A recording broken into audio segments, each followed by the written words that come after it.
O concerto para violino e orquestra de Mendelssohn tem uma história também muito bonita, eu vou contar para vocês. Quando ele estreou foi em 1847. Quem fez a parte solista do violino foi o violinista Spaladag van der Haus de Leipzig, na época grande amigo de infância de Mendelssohn, o violinista Ferdinand David. A partir da estreia, esse concerto teve um sucesso muito grande durante o século XIX, apesar de não ser assim muito executado, porque a dificuldade técnica é muito grande. Este concerto é um degrau a ser alcançado por um grande violinista. Então, só grandes violinistas executam este concerto.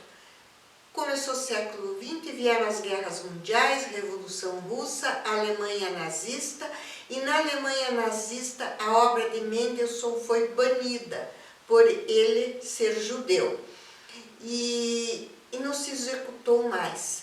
Então, o século XX passou em branco até a década de 50 com o concerto para violino de Mendelssohn.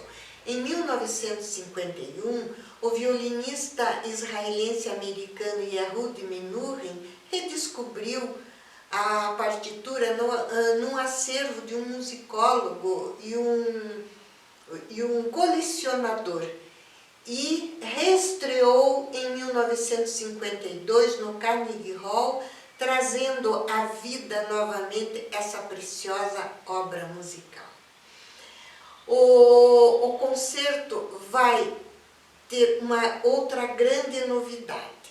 Até então, a tradição era os concertos solistas serem iniciados com uma grande introdução orquestral e daí entrava o solista.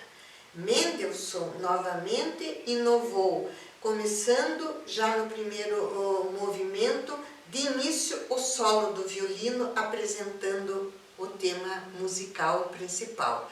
E depois o violino acompanha a orquestra quando ela repete o tema musical. Nós vamos assistir o primeiro movimento na íntegra, numa apresentação especial da Anne-Sophie Mutter, a mesma que fez o exemplo da cadência para nós. Agora,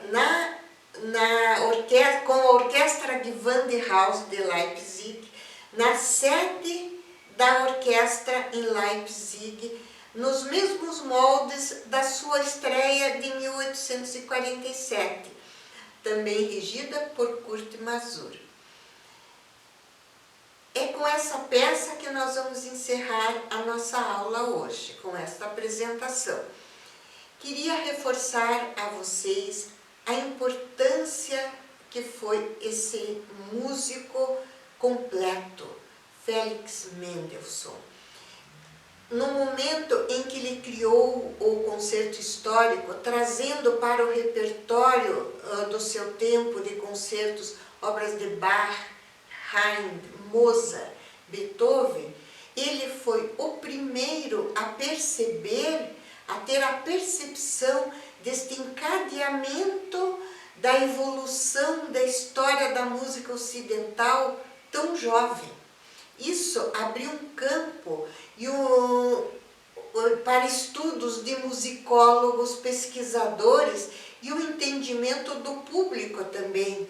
Tanto que vai chegar no final do século XIX, nós já vamos ter delineado toda a história desta arte tão jovem, que é a música ocidental, da sua origem, né, até agora os dias de hoje.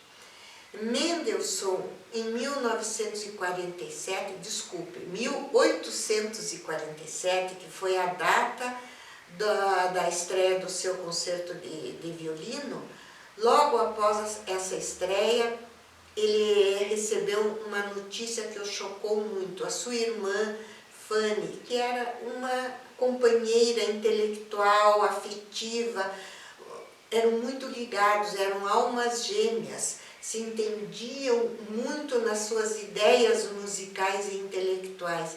Ela sofreu um derrame cerebral e faleceu.